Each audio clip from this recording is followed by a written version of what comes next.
All right, welcome back, everyone. Just did the teardown not too long ago. Time to put this somewhat back together. I say somewhat because it's not going back how it was. We have some upgrades. Well, first off, I am probably not going to be using. I'll put a pile over here. This, that. Let's see, that, this. I don't want to put them over there. It's kind of in the way. So that's going over there. This is more than likely going away. I'm going to probably put the bed on from the Arctos. So I'm going to put this over here too.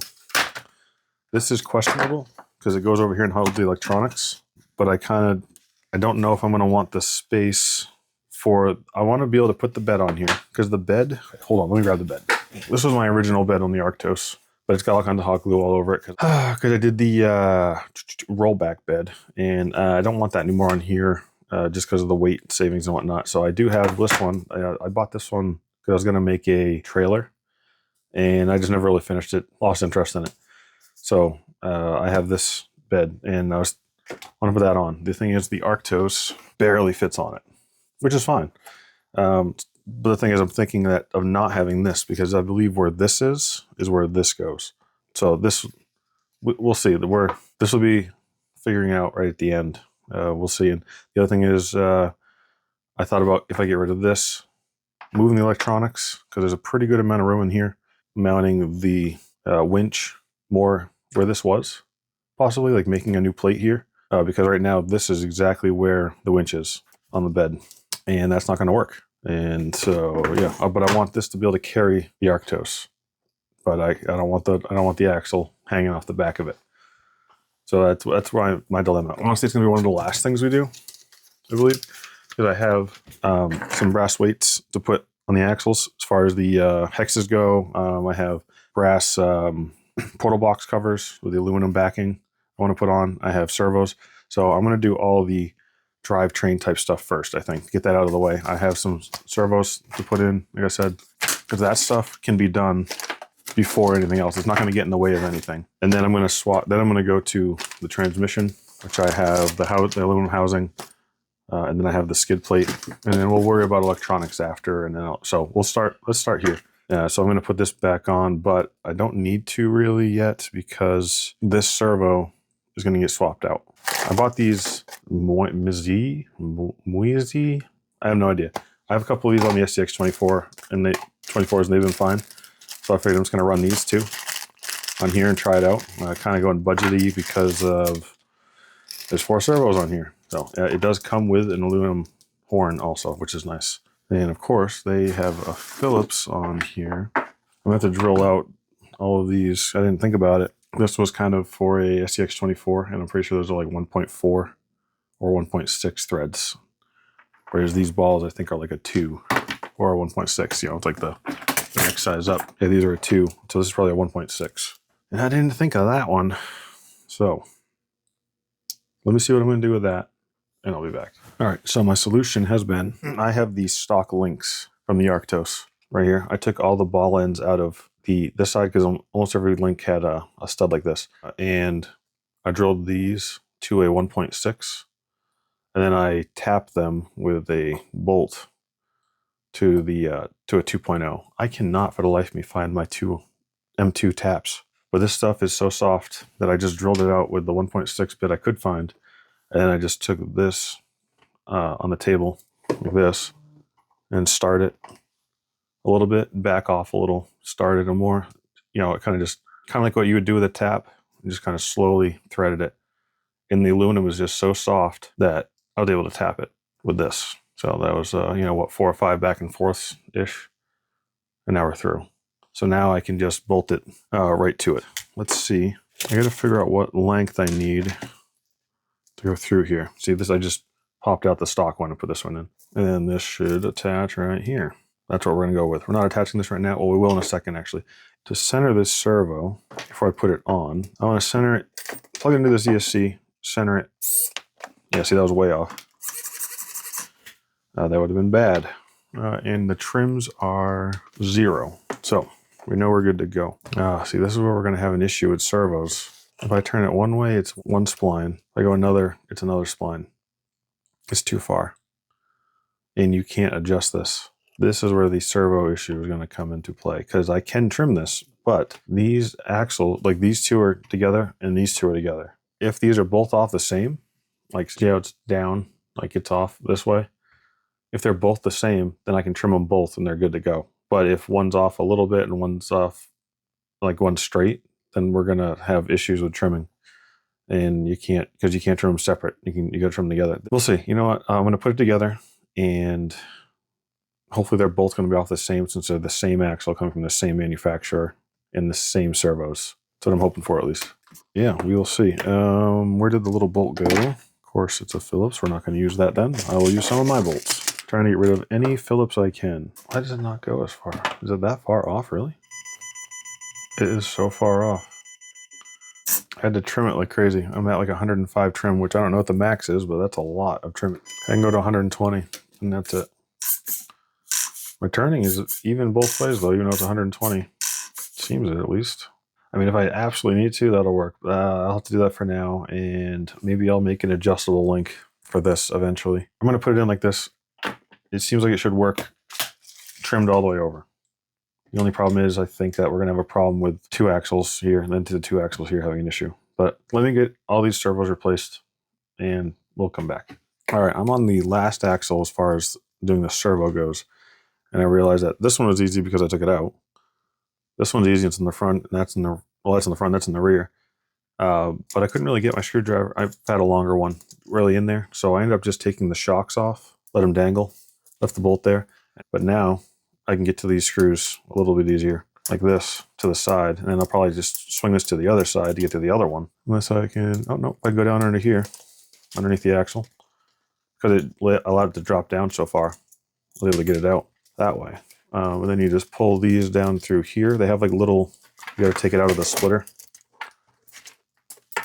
And they have little rectangle holes that you can slide it down through. And then you have this loose. What I've been doing with this one is kind of just twisting it out. Of course, it's going to come off that side. I just kind of twist it out. And then I have the ball end that I took from the Arctos, and I just squeeze them on. You can push down on a table or do whatever you need to do. Whatever works. Yep, put it through here and through here. I've been using button heads because this is very close. It's not too bad on the front and the rear one, but on this middle axle, right here, on the middle axle, you can see that button head right there, possibly, if it focuses right. It's almost touching this link. And the big head was not really touching-ish, just in case. As soon as it goes away, as soon as it turns, it's out of the way anyways, but it's not touching here. And then the big one, the big socket head, like this size, shape, was actually just a smidge touching. So I swapped it out for a button head, and it's been better. And then just pop that back on the other side. And then these ones in the front, you put it all the way down, and you put the screw in. These ones, you got to put it in the top hole screw, because there's two sets. And if you don't, it actually hits on the gray plastic nub that's holding the steering link straighter. And I've been using M2 by 6 millimeters to hold the servos on, and these have been fine. There we go. A little pressure to start, and then goes right in. There we go. This one I turned on and centered, and this seems like it's going to be about the same as that other one. So I think we might be in the clear as far as problems with steering trim. The only thing that sucks is we are trimmed all the way over, and I do not like that. So I'm hoping they come out with adjustable ones. If not, I'm going to make one, I think, just so I can kind of, why do I still have this on here? Make an adjustable one so I can dial it in and not have to have all that there. This one goes up through here. It's actually on the other side. I want to put it in the sides because it's the same as this one. Put this back in so it doesn't keep flopping down. The only thing I haven't done with these yet is I haven't centered them. Just realized before putting those on, I should have centered it. But so that's the servos. They seem like they're going to be pretty good. They're definitely stronger than those ones. I think they are 5 or 7 kilograms, and the stock ones are like 1.5. I don't remember. It doesn't say it on there, but I don't remember. Everything will be linked below in the description anyways, so you'll see everything I've used if you want to use it. Servos are all in. Next step I'm going to do, because I want to put this axle back in, but there's no point to put it back in without doing this first. I'm going to put in the aluminum skid that I got, because I need to connect it to all this 4-link anyways. So why do it twice? Kind of what I'm thinking. You take out the 4 links, take out these 4 bolts, and then that just gets swapped. The only thing that I don't like about aluminum skids a lot of times is the slop. Some of that is the ball on here, but some of it is actually you can see the space over on this side, and it's gone. If you make that too tight anyways, you're gonna have an issue. But some people are gonna have an issue putting it in because of tolerances with these, I'm sure. I need to get some, I don't think I have any M2 shims. I gotta get some M2 shims there and shim that up because I don't want that slop. But for now it'll be fine, and I'll just shim it later. Okay, I had to step away for a minute, but I'm back, and it looks like I was last putting this skid in. And I did put the skid in. As far as I can tell, I'm going to finish putting the axle in, and then I'll probably start working on the portals to get all this area finished. So when I took it all apart, I put the screws back in so I wouldn't lose them, because I do that a lot, as you can see, messy workbench. And on the upper one, I just put them back into here. So I'm going to start with the upper link, because that one's underneath the axle because of how I am.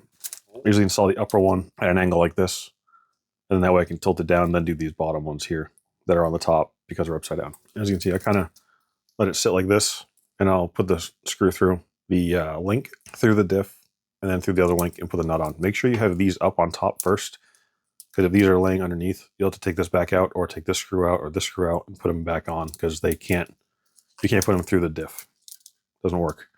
So make sure you have these flopped up first. All right, and then got all the links back in. So it goes, put the bolt through the shock. Make sure you have the thicker side of the spacer on here. Goes through the link and then into the other side. And then once I do this side, I usually will line up my drive shaft so they're in phase. You can see the set bolt and bolt retaining bolts, and then because you can still manipulate it without the shock off, you can move it in. And I understand some people don't think this matters with the phasing, but it does. And right now, yeah, this won't really matter too much, but when you have the extreme angles, they can bind when they're not correct. And on these trucks, not as much. On bigger trucks, yes. On full-size trucks, definitely yes. And I know at that point it's more of a speed thing for a speed wobble. But I've seen people where they put these out of phase. They lift these trucks to the moon. So like, say this pinion angle here is not great. This axle's taller because they put, instead of like, I think these are 53 millimeter stock. So say they put like 70 millimeter shocks on, and so the pinion is down here and it's a very big angle. It will actually cog because they're not lined up right. And then they'll just fix that, and then the cogging will go away. And I know people are adamant that it doesn't matter, but it does. So it's just easier to make it the right way. Why not? Okay, so I got the axle in. The next thing I wanted to do was get all these portals swapped out for the brass ones. I'm just leaving the transmission for the end because I got to do the motor and the wiring and all that. So we're just going to do anything down below. Rear is not getting any portal boxes of any sort. It's going to stay with the stock plastic portal box. The front here is going to get the brass outer covers and the aluminum inner box. So, and that's going to be all 4 of these. Very easy swap, honestly. Part number is HBP 240391. Oh, and also I forgot, we're also going to be doing overdrive gears. We'll do it all together, obviously, because I'm not going to take it apart twice. And this is HBP 240388. So I'm going to start out with taking off the steering connector, and then these 4 bolts, and this whole thing will be popped out. Now, for anyone that doesn't know, the easiest way to get a bushing like that out, this one's pretty loose, so you could just probably pry it out with tweezers. You take whatever was in there. This is the shaft that was in there. You wiggle it back and forth, and it usually pops out. Some things are obviously harder to do. This one was pretty easy. When you're in aluminum housing, a lot of times it can be a little harder because of if it's a tighter tolerance, or if it's really stuck in there. But usually you just push that in and wiggle it back and forth. And then you can kind of, as you're pushing and pulling, kind of pull outwards too, and it'll work its way out. So this is how this goes here. Bushing, gear, there's a pin to hold the gear in, and the bushing in the shaft. And then I got to walk that one back out. And then on the top one, it had this big bushing there, and then the axle shaft goes in it with the gear and a pin that holds that gear. And then it had, on the outside, it has that one, that bushing. So we're going to put this in here and just kind of, like I said, work it back and forth and pull out. But we're going to be swapping these gears for the overdrive gears. And to take this gear out, you take the bushing off, slide the pin out. So a lot of times it's easier to get this pin. It's needing those pliers. And it's a little pin. Remember that. You're going to lose it. Take that gear off. Put the new one on. Make sure the flat side is down so that the groove for the pin is there. Very carefully put this one back in.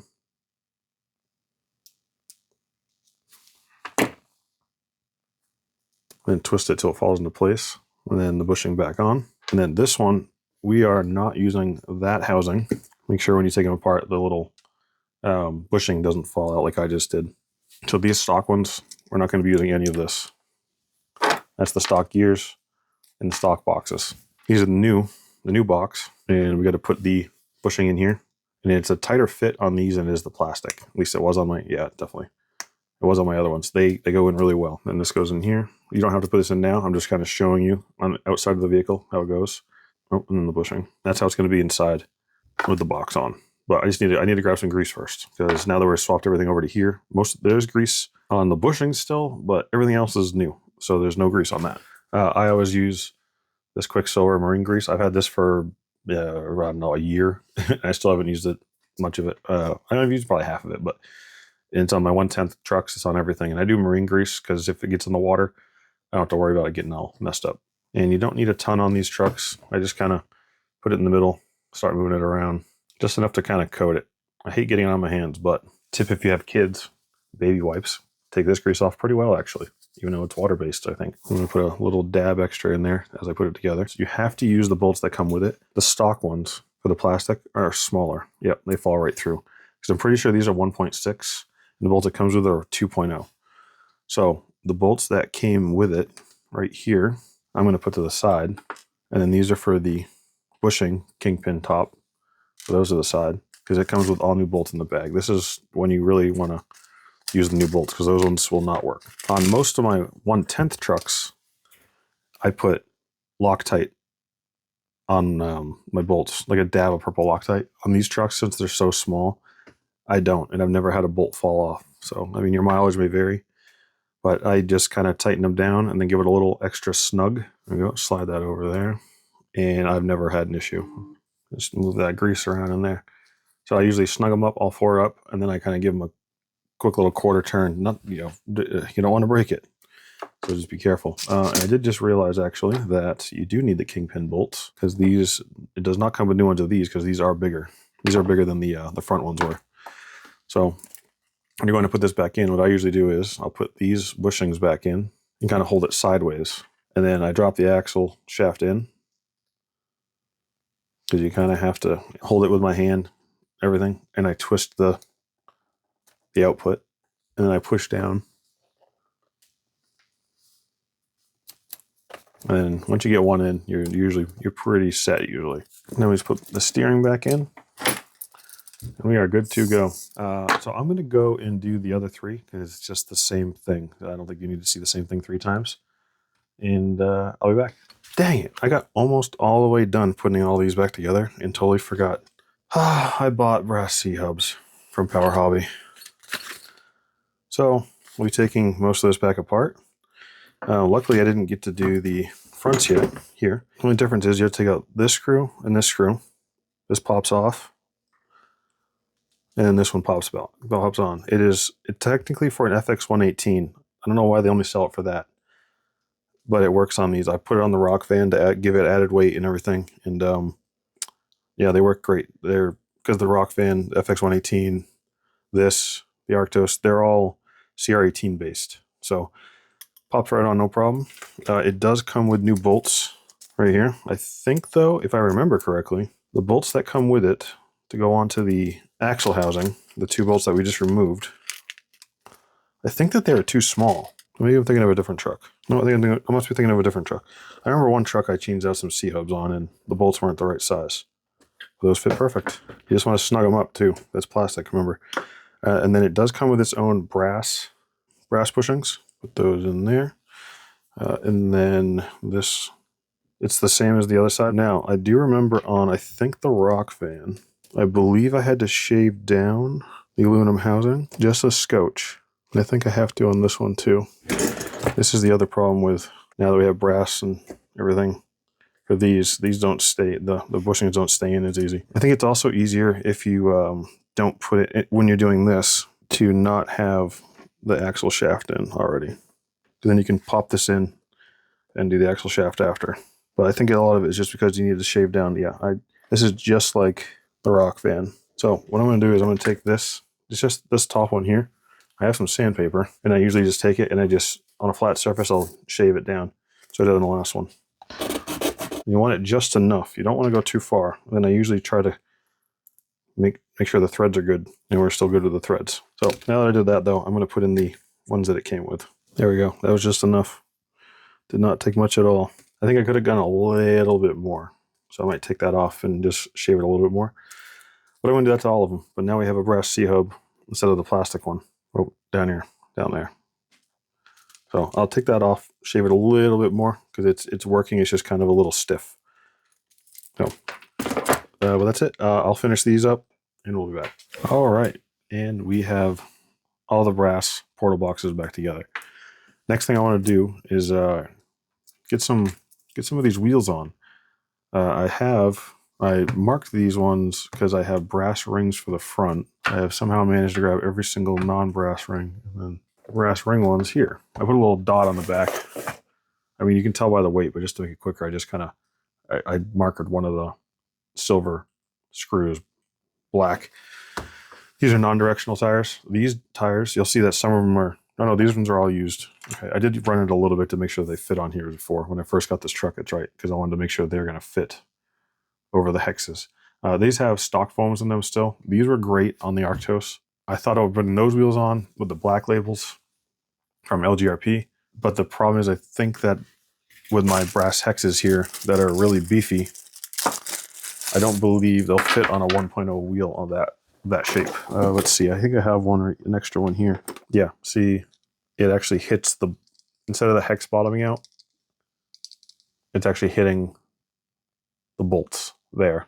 You have to have a really big offset hub, or you have to have something like this where a 1.3 and a 1.2, the bolts are far enough apart where it goes around it. Yeah, these are going to add a good amount. These alone, just the 4 brass hexes, is 46 grams. So about 14, 12-ish, 14 grams a piece, which is the same amount as this. So yeah, not bad. So there's a little spacer that comes with these because these are extended shafts compared to like a regular CR18P. The Arctos has it. I think the rock fan? Yeah, don't even quote me on that because I cannot remember 100%. So I might even be wrong on all that. Heck, these are from RC all-wheel drive. But that is rubbing. Oh, I bet it's this little nub here because it has this nub there. I'm going to try to sand it off. So I sanded off most of it, just kind of put it flat on the sandpaper. Oh, yep, that's the ticket. All right, so that's what it's going to be. So I'm going to go through and sand all of these off. I'm only doing the front 4. Rears, I'm keeping stock plastic hex, stock plastic housing, stock plastic portal. Everything's staying just for the weight bias this way. So I'm going to go through and sand all of these down, and on this one right here, and I'll finish that up. And I'll be back with all the wheels on. All right, and we're back, and we have all the wheels on. Brass rings in the front with the brass hexes, brass portal box, aluminum back portal box, whatever you want to call it. So far, it's been pretty front biasy. It's just going to get more. I'm really hoping to pull down that front end when I'm climbing. The next thing I think I want to do is I want to take the shock caps off. I actually meant to do this earlier when I had the wheels off, but I kind of forgot. And you know what's nice about having 4-wheel steer? You can turn all of these wheels to get to the bolts way easier.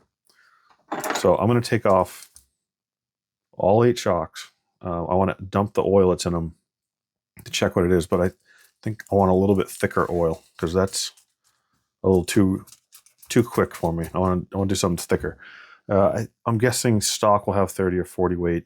I might throw like some 60 in there. I think that's what I have in most of those is 60 or 80, but we'll see. So to take the shocks off, it's just this screw up here and then the screw down here, but you got to watch out. The link's going to fall. So we're going to have all the bottom links falling out while we do this, but whatever, that's fine. So I'm going to take these all off and I will be back in a minute. Okay, shocks are out. Nice and easy. Took me like, yeah, I ripped the glove, but it's still useful because I'm only using the fingertips.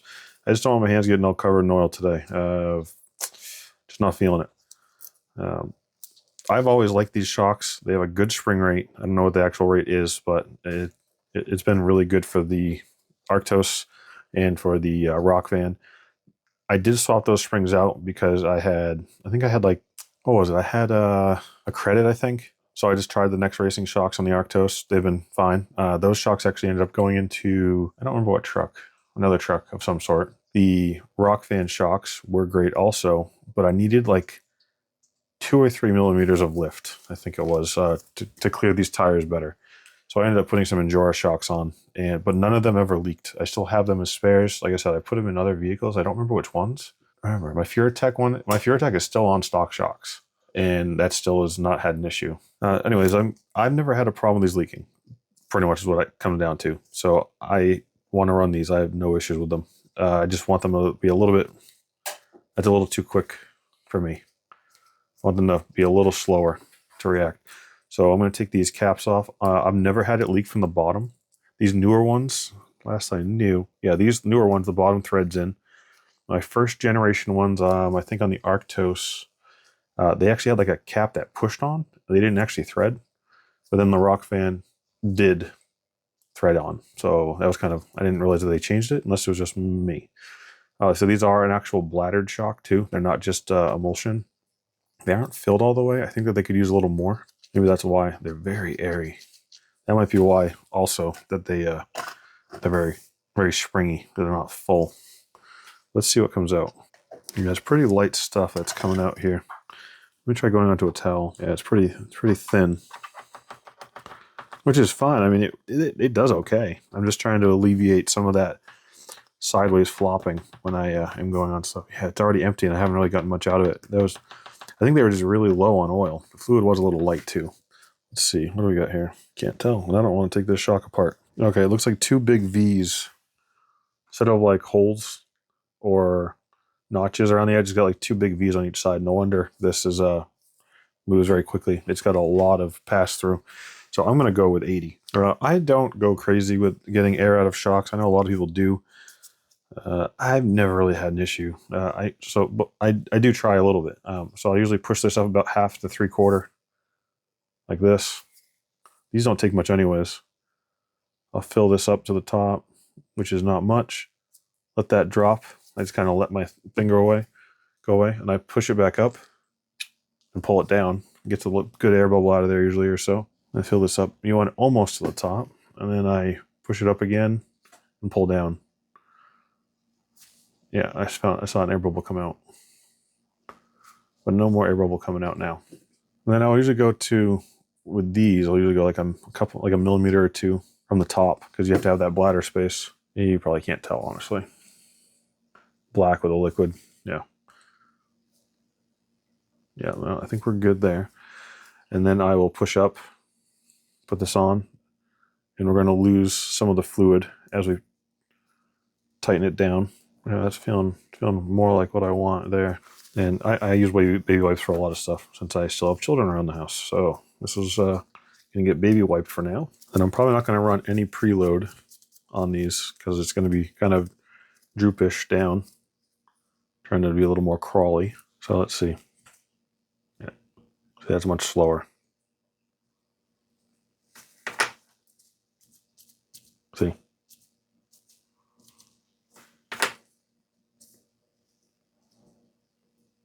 Yeah, and I can actually feel the resistance pushing. All right, I like that so far. So I'm going to do all the rest of these 7, and I'll get back to you. It's going to be a minute cleaning them out. I'm going to do that, what I just did, times this. All right, the gloves didn't actually end up lasting that long, and I'm kind of covered now, but this is much better.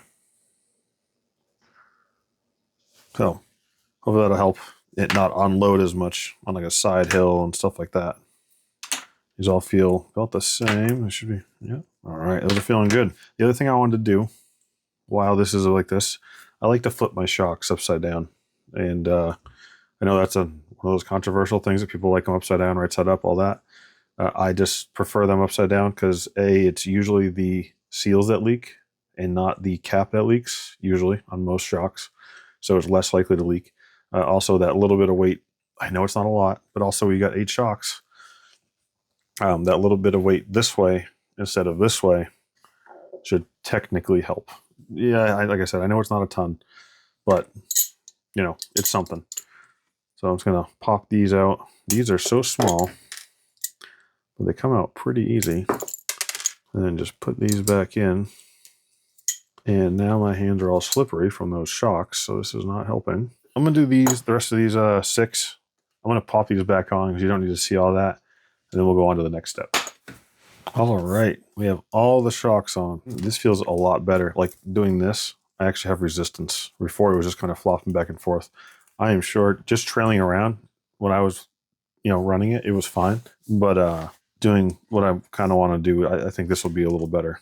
We will see, right? Up next, let's see. I am thinking next I want to try to get the cab area on because I want to get the electronics sorted for the lights and everything. Honestly, the transmission can plop right in here, I believe.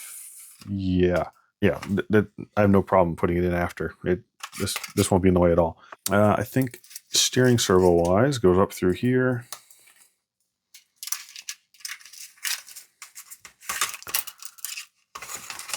There's a little opening right there for all that.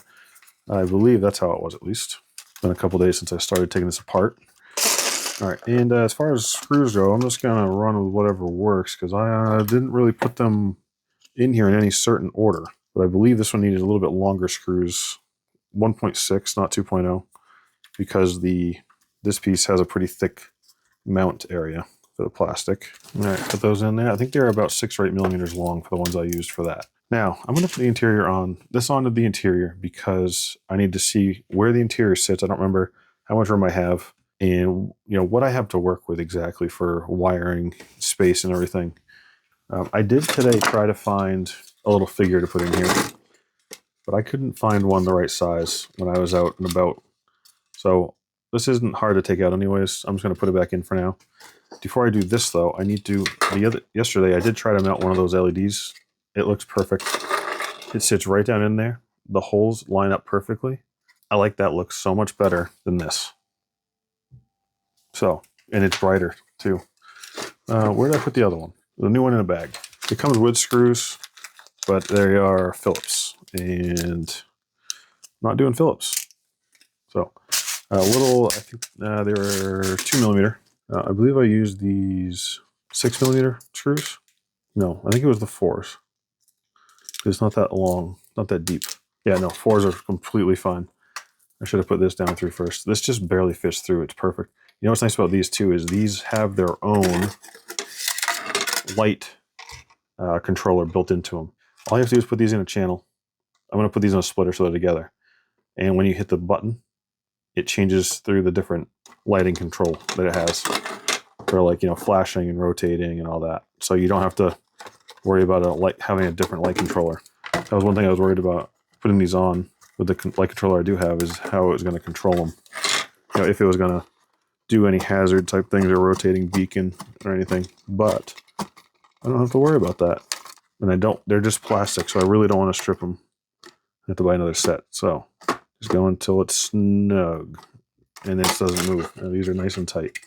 Bring this down. Now this already had tape down in these corners. I'm going to try to reuse it.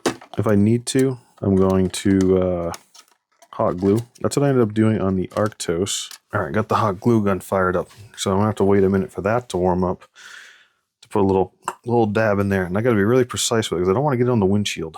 Okay, ended up putting the hot glue up in the corner and hot gluing a little bit down. You guys can't see anything, so I don't even know why I'm trying to show you. But if I do that, you kind of can. I put hot glue here like I did stock. A little bit here to keep it out of the window because that yellow you can really see. And then I put a little hot glue here too to help with the tape. So I did it on this side too. Oh, it's easier on that side. Wow, I should have showed you this edge. Whatever. But now it is tucked down in there. You can't see it straight on the yellow, but from the edge you can kind of see the yellow. So that's kind of annoying. So those are down in through there. It looks like when I took this apart, I kind of didn't really look what I was doing. Honestly, I just took the screws out. But it looks like it just sits right below. Oh yeah, okay. It sits right below the windshield, between the windshield and the grill. I'm gonna guess these are just some kind of semi-short screws. I don't want to go too far and go out the top. Yeah, they're about like a. These are probably about a 6. I think the ones I used for this are probably like an 8 mil. You know what's cool is I'm just now realizing that some of this cab actually are clip-in pieces.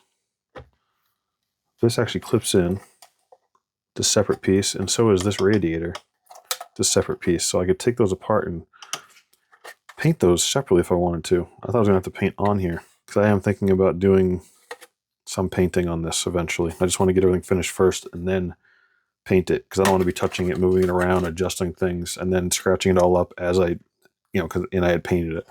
All right, thinking about putting this. This is all set now. I have no issues with here. So I'm going to put this back onto here, I think, which I believe are these longer bolts. They look like they're like 10 millimeters or so. Okay, there we go. I'm not tightening them until they're tight, just kind of so it's close. If I tightened them up all the way, then it wouldn't be able to pivot that well. You're getting closer and closer. It's actually starting to look like a truck again. I like how they did the little wire gateways, little wire paths on both the front and the rear. That's a nice touch. Whereas before, it just kind of was a free-for-all for wires.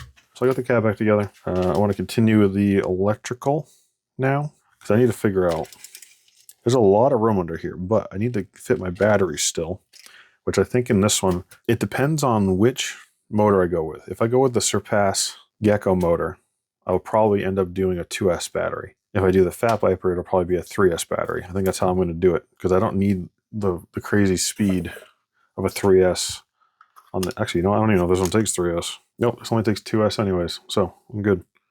1 to 2S LiPo. What would be the point of a 1S? I'm going to run with this first.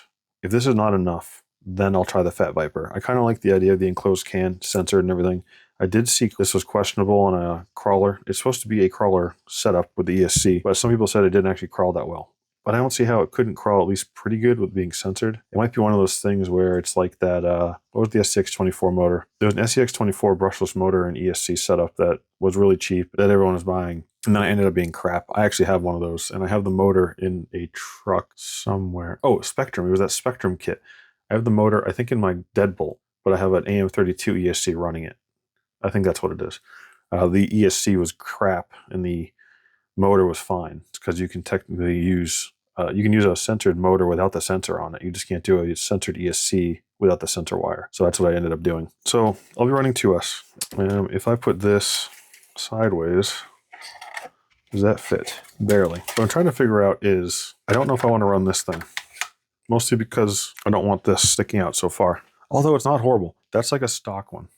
The stock, stock one. That's like the Arctos. The Arctos, I think, was about that far out.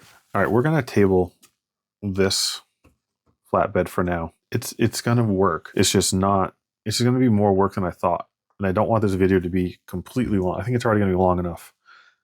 This right here alone is its own project in itself. So I think that just needs to be its own project. So I'll do another video after this. I'm going to get this going how I want to. Get the lights, get the brushless in. I'm going to go with this brush, the Rocket, I think, because comparing these motors size-wise, not that much smaller. And as we know, brushless to brushed is no comparison. And I think that this, even if it's a little bit smaller, it's going to be better. The only thing I'm not sure about is 3500 kV. I really wanted lower, but I couldn't find one this size in a lower kV. And people seem to, it seemed to be a question on whether this is good for crawling or not, because it's supposed to be meant for crawling, but the reviews were, they were kind of back and forth on the crawling capabilities of it. So we'll have to see. But if not, I got the Fat Viper to throw in with an AM32 board. So let me finish up. I got this on. I want to get the receiver in here and the light controller, which I think is right here. And that goes into channel 5, which kind of sucks because that's for the rear steer. But so this is the setup here for the light controller. So first of all, I need to put these onto a splitter. So actually, you know what? I need these on a splitter.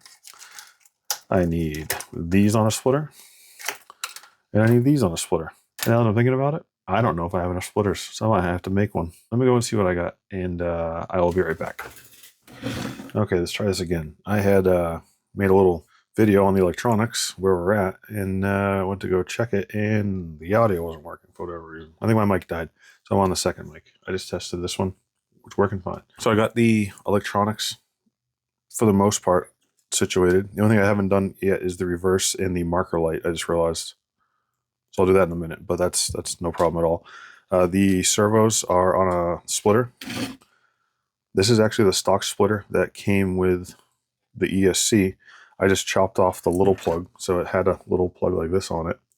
I chopped that off, and I got like the DuPont connector kit and the crimpers, and I just crimped on a regular DuPont connector. So this is the stock splitter, and this is the stock splitter that was for the front. So those are both back on. The lights, I have these two lights in. They fit perfectly fine. They're going down to a 6-position splitter, DuPont splitter here. And then the fog lights are one plug, and then the headlights were one plug. And I put those on a 2-pin DuPont connector like this.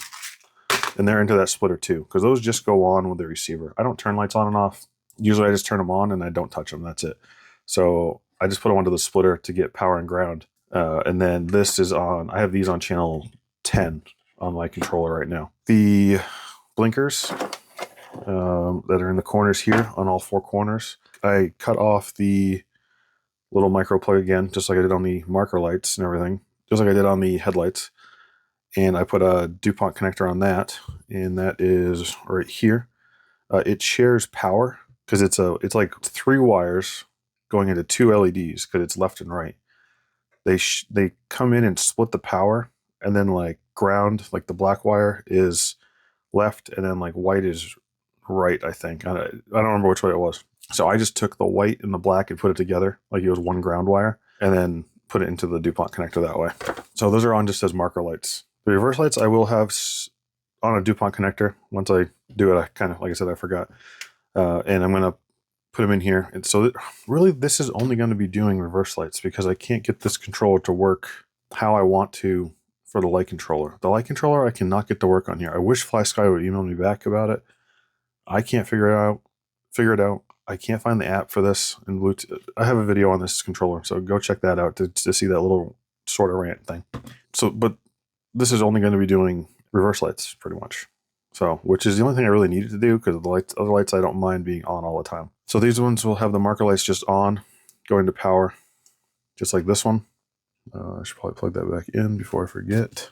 So yeah, the marker lights will be connected. Reverse lights will be connected to here. So orange and red light. Orange lights, all 4 corners will be on. Red lights will be on all the time as markers. Reverse lights will be going to here. And then these are on channel 10. I have the ESC plugged in right now and everything, but I haven't really used it. Yeah, so I've done the transmission. I'm going to be using JST on this for right here. So on this battery, the stock one, when I use it, I'll just be using a XT30 to JST adapter. So I'll turn the remote on. And we have it connected. As you can see, front steering works fine. If I click this channel 3, it'll move over to 4-wheel steer. If I click it again, goes over to crab walk. Click it again, rear only. Exactly why I wanted to use this controller. So hopefully that'll work out for me. I do have throttle. I did have throttle. Oh no, I don't, because I don't have the sensor wire connected. There we go. So you can't see that really probably with the pinions moving. It seems like it's going to be semi-good control. We'll have to see it inside the transmission. I'm not sure. Like I said, channel 10 is right here for these lights. It's got like 4 functions, I think. 3, 4, and then off, then back. So 4 functions and off. I think this is the one it defaults to as soon as it turns on. So that's probably what I'll end up running anyways, because I don't really switch them around, and I don't mind that. I think that's all for the electronics. I did shove all the wires up in front between the cab and the interior. There's a ton of space here. I got to clean it up still, but there's a ton of space to get it all up in here, in between this area. And then I just have the one cable coming down for the fog lights, headlights, and these. And then the blinkers are on their own wire coming up through here. And I have a lot of the wires are going to be tucked into here. And then I'm going to have them bundled up underneath this area because the transmission's here and there's going to be a ton of room under here. So I can bundle the wires down underneath down there. But I think for now, I'm going to jump onto the transmission. I think that's going to be the next step. I do have a more detailed transmission case swap. I'll link it up on over here. If you're going to be doing this, I would go and check that out. I'm just going to swap this pretty much. It's the same for this, the Rock Van, the Arctos. I think the T-Hunter is the same. Almost all the CR18P trucks are the same. So go check that out on there. And while I'm at it, obviously I'll be putting in the motor. I want to try this rocket motor first. Obviously, like I think I said before, if it doesn't end up working well, then I'll throw the Fat Viper in. I don't mind the Fat Viper at all. I'm just trying to, if I can, throw in a sealed can and not have to maybe trim stuff up, not have to use an adapter, because with the Fat Viper, you do have to use an adapter for the transmission case to make it fit. Let me get this swapped over. And like I said, if you need instructions on swapping this over, check that link out, and I'll be back. All right. We have a fully assembled transmission all back together. These housings look so good. It's like a gray, but then they have like a beveled edge, silver edge, and it just looks cool, and you can see it through the side of the side of the frame. Which this one's going to be the same way, I think. If I don't put the covers on though, like the little gas tank thing, so I might not put those on just so I can see this. I'm not sure, but anyways, this is now ready to go back in. And I did just, when I put it together, I put marine grease in there, like I usually use the Quicksilver, just to coat everything. There was a small coating already in there, but I just added some more. So I need to plug this sensor in, and then I need to fish this down here for now. That's the motor plug that goes to the ESC. I'm gonna shove all those wires to the back for now. Now, hopefully this fits in. Oh, I gotta put this back on. That could have been a problem. I like to put these in at the same time. It's just easier. It's a tight fit to get it in and out here. Would have been easier if I had not put in the skid all the way yet, but put those in loosely so I can then make sure they're all not cross-threaded. Make sure they're not cross-threaded. Just trying to go till it's snug. Don't want to snap it off inside that case. All right, now I need to fish. This is the 2-speed. 2-speed is on channel. I'm thinking about putting it on channel 4 because I don't want it on channel 6. I'm thinking channel 4, and then if I do the winch like I want to eventually for the flatbed, I'm going to put the winch on channel 6 because I hate the channel 4 winch setup. And you know what sucks is I think that I'm going to have to use an extender because it's like this much too short. All that extra wire for literally, if it was like 15 millimeters longer, I think it would have been fine. But it is what it is. Let's see here. Now I get to put the axle back on, drive shaft back on, which for me it's easiest to put the axle back on the transmission by taking out this link here, and you can get down into there. Yeah, I really need to put this one on first. You just gotta like fish it in there. Spinning this transmission by hand, it seemed like this was going to be pretty quiet. I didn't hear a lot of noise, so I'm hoping. Ooh, I don't like that. That is not easy to turn. Why is that? Ooh, that doesn't want to turn at all. Okay. I shimmed the transmission. I wonder if I shimmed it too much. Huh. All right. Well, let me pull this transmission back out, I guess, and check it, and I'll be back. All right. We all kind of knew it. I was really trying to get this rocket motor to work just because it's sealed. It's smaller. It fits in there perfectly. It's not very smooth. Right now, don't worry about the suspension. I was just messing around with the shocks, but I got the 2-speed to work great. That's fast. Channel 4, slow. Speed-wise, it seems great. Like that'd be perfect. It's on 2S. It's all that this can do. It can do 1S or 2S apparently. Didn't think you could do a 1S on this, but yeah. But 2S is the stock battery with a JST adapter, and I think speed-wise it'd be great. But the slow control, even when I turn the throttle curve down, it's just not. It's not there. I don't know if you can hear it, but even being censored, it's like jittery.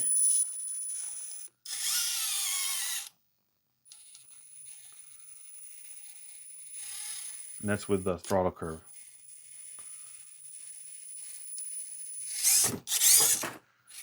Trying to help it.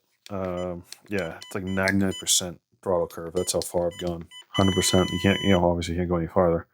It's I'm gonna have to throw the Fat Viper in, which I honestly kind of thought I was gonna be going there anyways, just because of how, just looking at it and everything. And that's 0% throttle curve. Obviously not any better because there's no curve. This almost seems like it's stock. Like, look how jumpy it is. You can kind of see it jumping. That was me. I never changed the curve. I never changed throttle at all. Part of it could be because this motor's a little smaller maybe, but I mean, and I get that this is an Outrunner, so that's a little different. Look how small that Outrunner is in this truck, which is also a 1/18th, FX 118. And this runs perfectly fine. Same thing with my Red Cat Ascent 18. That's got a purple Viper in it, and it runs fine. I really don't want to do a Mini 16. I could though. I have one. I have it in something else. Maybe I'll take out that Mini 16 and throw it in here. Seeing how many wires are in here now, there's a lot more, it seems, compared to the Arctos. I don't really want to put the Fat Viper in there if I can help it, even though I know it would do great. So let me ponder this for a minute, and we'll be back with whatever I decided.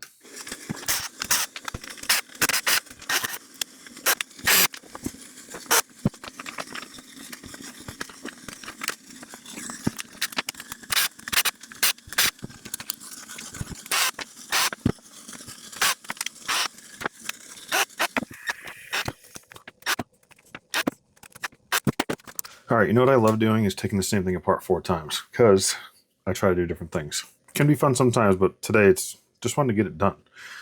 Oh well. So I got the Mini 16 in there. It takes 2.5 millimeter bolts for the can side.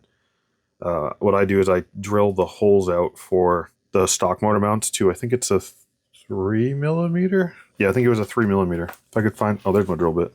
Yeah, it's like it's a standard, but it's like 3.16, so about a 3 millimeter. Then that way I can adjust the mesh in like a circle direction of any sort, because you actually can't, the bolt head is too big that you can't go any farther that way really, because it's up against that corner, if you see right there. But if you make it a circle, you can go up and down, and this one can pivot a little bit.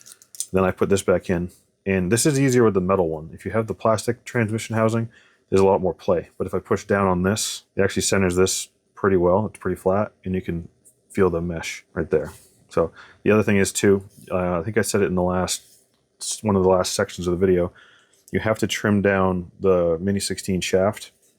And what I would do if I were you is take the stock motor, wherever I put it.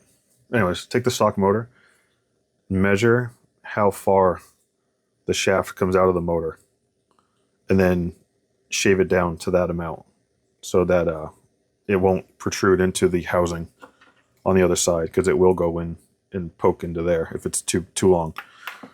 The other thing you have to do too is on this 11 tooth pinion, 0.4 mod. I can't find them in 2.3 millimeter shaft size, so I take a 2 millimeter pinion because it's the only one I can get, and I drill it out to 2.3 millimeter. I'll have all the links down below, and I'll have a link to the housing install in general, but that doesn't talk about the Mini 16. This is added information. So now, mesh-wise, seems really good. Oh, the other thing is too, the set screw. If you see it's on the top, there we go. See it's on the top.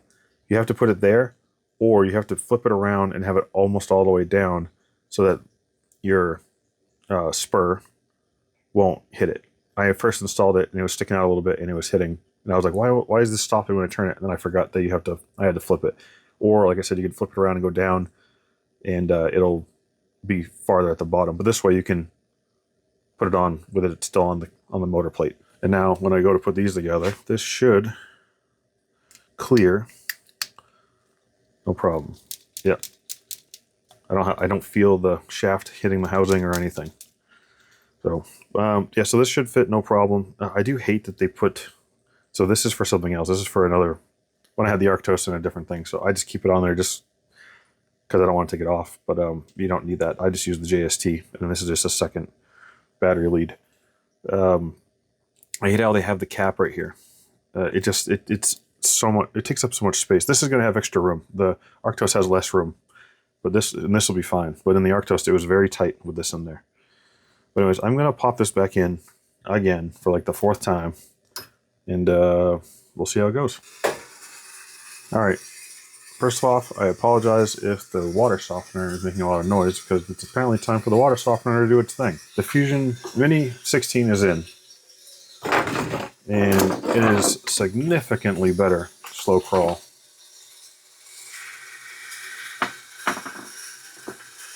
And I haven't even adjusted anything yet. The only thing this is what I didn't want. Right now all the axles are drooped, so it's going to probably flop around and things aren't tight. That's low speed, which is not bad. But then 2nd gear, absolute rocket ship.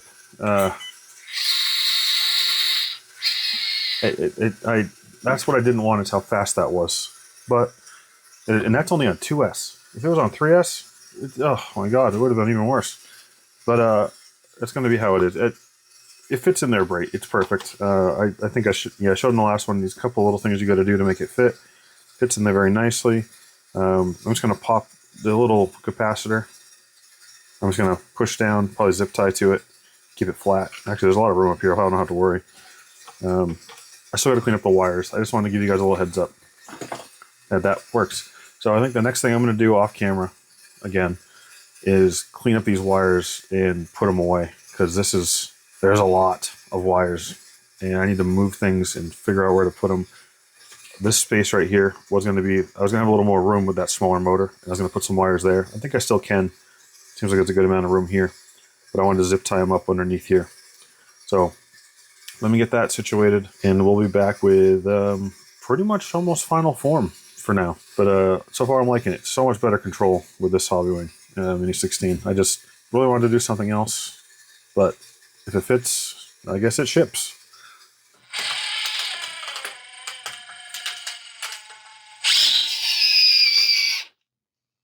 All right, guys, it's together. This isn't final form. I want to get that flatbed on there, but I need to figure out how I want to do it, exactly where I want to put it.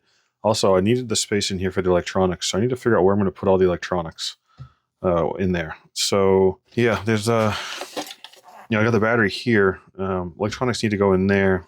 Because of this interior, there's not much room for yeah, this is the puffy battery. Don't worry, it works. Because this battery's here, though, I don't have much space for electronics. Because I do have the Hobbywing Mini 16 in there, it freed up some space as far as an ESC goes, but it's a pretty good size receiver, and it has the light control. I literally only have it so it can have reverse lights. Yeah, I don't know. Maybe if I get rid of the light controller and not use the reverse lights, I have the battery sideways here, and then the receiver here. Because again, like I was talking about before, that's final form I want this to be on here. I did, before I put all this back on, I actually tried putting these bolts through these holes here for like where the winch is. And it kind of worked, but the problem is that it's lower than these. And I would have had to put a spacer in, and it would have only been attached in the front anyways at that point still. It was also angled up a little bit. That's exaggerated, obviously, because of these. And I didn't like how far back it was. It was kind of way out here. I think the stock, the Arctos is, this right here is about, I think, where the bumper is. So like this little rampy part is like right there. And that's actually kind of closer to what I wanted to do. I wanted to get it up to here. That would put it pretty close to where, where the Arctos is. So pretty much getting rid of this and this, like all this area here would work. I'm just trying to figure out what I want to do here. And when I put this on here like this, it actually did fit pretty well with the Arctos on it right up against it. The bumper kind of sat right up in here into the wheel area. So I'm thinking about just making a new box here. Take this off, copying this box, probably getting rid of the extra tire mounts, just literally have a box. It'll have the electronics inside of it. And then on top of the box, have a mount for the servo winch. And the servo winch will only be to hold on a truck. That's the plan so far. If I can put it inside, great. One of the reasons I don't like the Mini 16 is this noise. It is so noisy. I'm going to double check. I'm going to take this out and double check the mesh, but it was really good, I thought. But it was like this in the Arctos too. Another reason I didn't like this, it was so noisy. Look at that speed too. It's nuts. Like, it's not necessary. So this will be in here for now, but I think I'll eventually be trying to find another motor and put it in there. There's so many wires with the rear steer.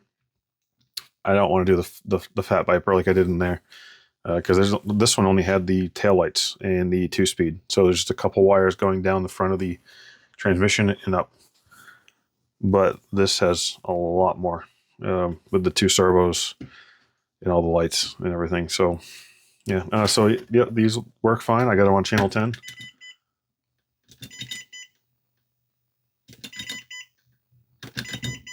Then off and then back around. The drag brake, I believe I have it on channel 9, because the Hobbywing needs 16. You can do the adjustable drag brake, and then turned all the way up.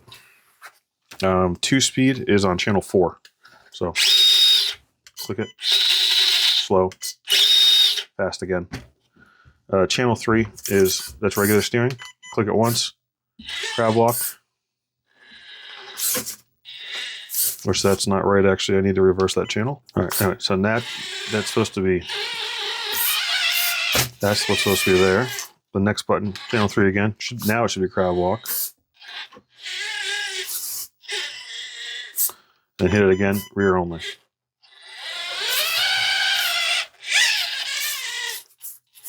So anyways, I guess I'll pull that motor again, like the 5th time, and I'll check the mesh.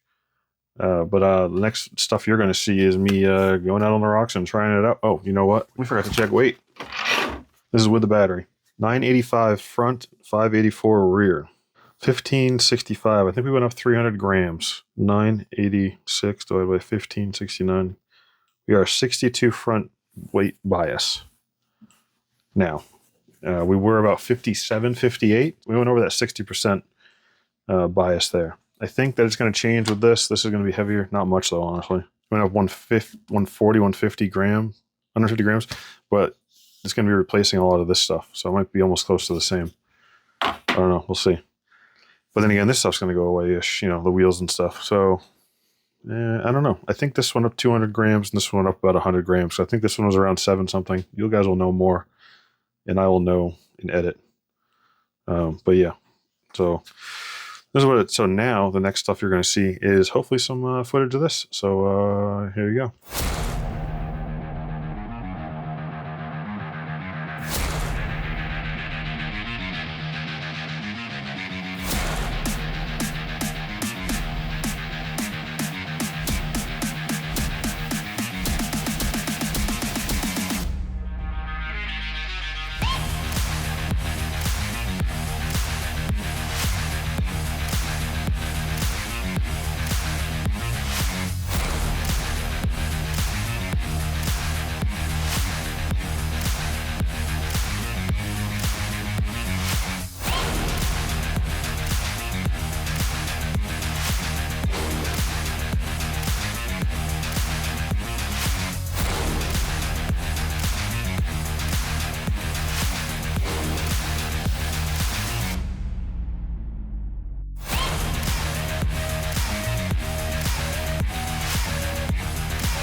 And we're back from the rocks. This thing is awesome. I absolutely love driving this truck. It's just so cool, the different things it can do, the lines it can do. I think a lot of the upgrades helped it. Don't know about the tires. They seem to do great if it's just rock. Like if it's weird. On the Arctos, it was awesome like anywhere. But on this one, I don't know if it's a weight thing or what. But on just rock, these grip like crazy. Where I was out today, it was awesome. Where I was the other day before, where you can see like the water stuff, it did pretty good there too. But it just wasn't as good. I feel like and I know there's water involved, but even like the mossy areas and stuff, like the dirt areas, these definitely aren't as good. I mean, they're not an open tread. You know, they are kind of closed off a bit, but on the Arctos, they did awesome. And so it's kind of weird seeing that difference.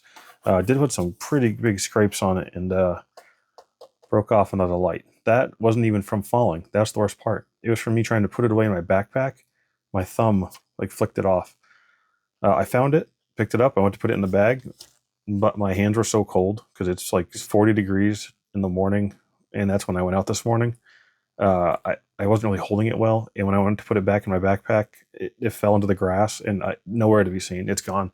Luckily, my son on his Arctos already broke one off before, and I still have the other one, so I'll be swapping it over. The only thing is this one looks not exactly the same, so I might have to buy another set. We'll see. I'll probably throw this one in for now. The wires are definitely a different color, which is odd. I'll be tossing that one on for now, and just to get at least something on there. Hobbywing Mini 16 in this thing, amazing. Oh, I just realized that unclipped somehow. There we go. It's smooth. It is quiet now. I took it back apart again, like I was saying, and I must have not tightened it enough or something, but the mesh was way off. Well, way off. It's a small gear, but I had to tighten it a little bit more. It's almost, when you go to tighten these ones, you have to almost tighten it more than you think you would, and then it's great afterwards. I think it's just because you don't have the spur gear is not held on by anything, so you think it's too tight, and then when you put it on and all back in, it's fine. Because it is, oh, it's in low gear, so you can't move it. But it's quiet now, completely, totally different. The brass in the front definitely helped it climbing. Like, it was a total game changer. It is so much, the weight bias is ridiculous. Going up and over a hill, climbing a steeper grade, completely different now. The overdrive gears in the front, I feel like they're definitely helping, but it could just be the weight. But I feel like I can see it kind of pulling. Like I can see this kind of, the tire kind of mushing over, kind of grabbing. So all in all, oh man, it's still dirty. I never cleaned it off. I forgot. All in all, very happy with it. The couple things I want to do to it is I do want to get rid of the bed. We didn't get to do the Arctos bed. That's definitely going to happen because I get caught on these things all the time. I wasn't getting caught on them before, but maybe it's because I wasn't trying as hard to do different things. But it's like wearing the edges down now here. And then in the back, I would get hit all the time backing up. Or I think you can see in some of them, it would, going up like a different angles, it would grab on these edges and like stop me. And then I have to kind of gun it a little and it would jump up and over it. So definitely going to get rid of this area, get rid of this stuff, put the Arctos bed on here. I'm going to get rid of these tires. I want to make a different box. Get rid of this box completely, make a new version of it that can hold my electronics, but then also scoot it up farther because I want that bed to be up here. So the box is literally going to be just big enough for my receiver and light controller to they're probably gonna have to sit sideways, honestly, against like the back of it, and the wires point that direction, I think. But just big enough for those, and I think I'm good. I might even get rid of the light controller. It's only doing reverse lights, and although I think it's cool to see the lights go on, they don't actually do anything. They don't function, like, I mean, they function, but they don't help really. They just are there for looks. So I'm back and forth on keeping that. That'll be on the next episode of this. Also, I want to swap out the tires. I have these Hobby Soul, like, they almost look like a bogger kind of thing. They did really good on the Arctos too. Apparently that doesn't matter though, because these didn't do as good as that did. But I think mud and dirt wise, these will do really good too. So I have a bunch of these. I want to use the same wheels though, and these are 1.0s. So I'm going to cut these. Actually, I already did one just to make sure it would fit right. Yeah, so I cut the bead ring off. I turned this in, took the foam out, turned it inside out, and literally just cut the bead, like cut it right at the edge of the bead, and made it like a 1.3 sort of. and then clamped it in here. And now I don't have the big bulge because I tried just stretching it on. I don't know, maybe certain tires are good. Every time I've tried to stretch a 1.0 onto a 1.3 or a 1.2, it's never looked right. It's never functioned correctly because it like bulges out like crazy on the sidewall. It shifts back and forth because of that bulge. This is like just normal movement of a 1.3 or a 1.0, but I think that's going to do really good. They did good on the Arctos for mixed use, so I'm hoping. I might have to. It barely touches like that. We'll see. I might have right now on the top hole. I might have to put on the lower hole just to lift it a little bit so it doesn't rub. We'll see. The other thing I want to do is bed, tires. I want to do some painting. Not so much weathering. I was going to do some weathering, but I might not just do weathering. I might, because it's going to get scratched up like it is. I think I'm going to paint different spots because I know this is supposed to be kind of military, all one color, but I want to break it up. I want to put some black, maybe some gray, maybe some silver from bolt heads, stuff like that. And I might change out this to maybe I'll cut like one of my logos for I got like little stickers. Might throw one of those on there. I'm not sure, but I don't want to break it up. It's just all one color, and it just kind of looks very bland. And honestly, the scratches alone kind of made it look not as toyish to me. I don't know, maybe that's just me though, because it did break it up. When I do the bed, actually, I forgot to say, I'm thinking about keeping this as like a fender, but like trimming this bottom half off. That's what almost everyone that has been trying to crawl with this has been cutting off the fender like here, on front and back. And I'm really thinking about doing that. And I've also seen some people cut like a corner. It's like almost like they're cutting a triangle off and like make it hit the frame and go up. Same thing here, frame it up. I think it was Rock Rat RC on Instagram. I saw had done that and it looked really good. And also it helped him clearance wise with hitting anything. I think that he did. I think he just went triangle, corner to corner, maybe frame to corner. I don't remember. He definitely did like a triangle and it just gave him clearance on those. And I told him I might have to steal that idea. He said go for it. So I think if I keep these, I'll do that. I'm just thinking it'll look kind of good with a bed, and then this is like a fender, kind of keep the dirt off the bed. I'm not sure. We'll play with it. Once I get the bed set up, this is not going to be affected by it to be on or off, unless I end up using that hole. That's the thing. I might use that hole to mount the bed. And again, if I use this, if I keep this, I could use this as a mount for the bed. That might be an idea. You know what? We'll see when I get to it. No point to guess right now. Yeah, but yeah, everything worked well. I didn't have any problems. It goes a while on, I've been using mostly 2S. I've tried 3S too. It's just not necessary speed-wise. 2S is completely fine. 3S seems a little too spicy. And I just run it on 2S. 3S is just not necessary. Yeah, I think that's about it. I went over all the parts. Obviously, you saw the install. Sorry this one was kind of long. I think it's going to be a little over an hour by the time I'm done editing. My apologies if you don't like long ones, but I kind of try to show everything just in case someone's new to the hobby. Maybe their first truck was a Terranaut and they've never worked on one before and they don't know what goes where and whatnot. So, try to do that. I don't want to go crazy and make it 4 hours long, but, try to show some of it. Anyways, if you have any comments, questions, any suggestions, throw them down below. Happy to hear them. Try to answer whatever I can. And I will see you on the next one. Have a good day.